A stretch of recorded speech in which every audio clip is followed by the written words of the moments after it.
అందరికీ నమస్కారం అండి. ఈరోజు నేను చేయబోతున్న వీడియో ఏంటంటే, భగవంతుడు భక్తులను సరైన సమయంలో అనుగ్రహిస్తాడు. అంతే కదండీ! కానీ మనం మాత్రం అర్థం చేసుకోలేం. ఎక్కడున్నా, ఎలా ఉన్నా. అందరికీ నా వీడియోలు నచ్చుతాయనుకుంటానండి. నచ్చితే గాని లైక్, షేర్ అండ్ సబ్స్క్రైబ్ చేయండి. లేట్ చేయకుండా వీడియోలోకి వెళ్ళిపోదాం.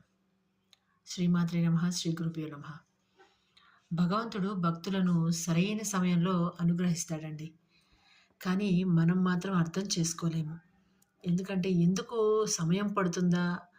భగవంతుడు మనల్ని అనుగ్రహించడానికి, లేదంటే మన కోరికలు తీర్చడానికి, ఇంకా కాదంటే మనకి వచ్చిన కష్టాన్ని తొలగించడానికి ఇంత సమయం ఎందుకు పడుతోంది? మరి పక్కన వాళ్ళకేమో ఎటువంటి పూజలు చేయకుండానే వాళ్ళ కష్టాలు అంటే వాళ్ళకి అసలు కష్టాలే కనిపించట్లేదు. వాళ్ళు మంచి మంచి బంగ్లాల్లో ఉంటున్నారు. మంచి కార్‌లో తిరుగుతున్నారు. ఆహ్, ఇంకా ఇంకా చెప్తే వాళ్ళు చాలా సంతోషంగా, హాయిగా ఉంటున్నారు. మనకి మాత్రం కోరినా కానీ భగవంతుడు మన కష్టం తీర్చట్లేదని మనం అనుకుంటాం. కానీ కాదండి.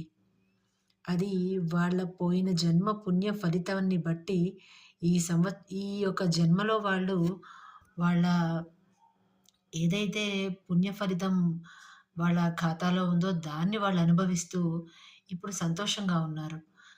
ఆ సంతోషానికి తగ్గట్టు వారు ఈ జన్మలో కూడా ఏదైనా మంచి పనులు చేసినట్లయితే అవి వాళ్ళకి వచ్చే జన్మలో వాళ్ళు వాళ్ళు ఏ ఒక అవతారంలో అయితే జన్మిస్తారో అవతారం అంటే మనిషిగా కావచ్చు. ఏ జీవిగా వాళ్ళు జన్మిస్తారో ఆ ఒక జీవనానికి వాళ్ళు చేసే ఈ సత్కర్మలు పనికొస్తాయి.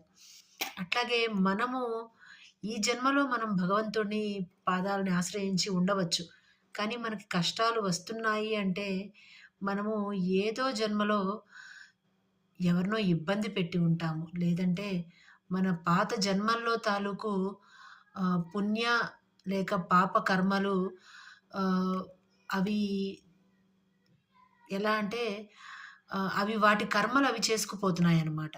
మనం పుణ్యం చేసుంటే గనక ఈ జన్మలో మంచి విషయాలకి లోబడుతూ, మంచి విషయాలను తెలుసుకుంటూ, మంచి పనులు చేస్తూ ఉంటాము. లేదంటే మనం ఏదన్నా తప్పు పనులు చేసి ఉంటే గనక ఒక పాప కర్మలు మనల్ని ఈ బాధలు, కష్టాలు లేక రోగగ్రస్తమై ఉండడము, ఇలా వీటి మాయలో పడేసి మనల్ని వాటి నుంచి బయటపడేయడానికి మనం అనుభవించవలసి వస్తుంది.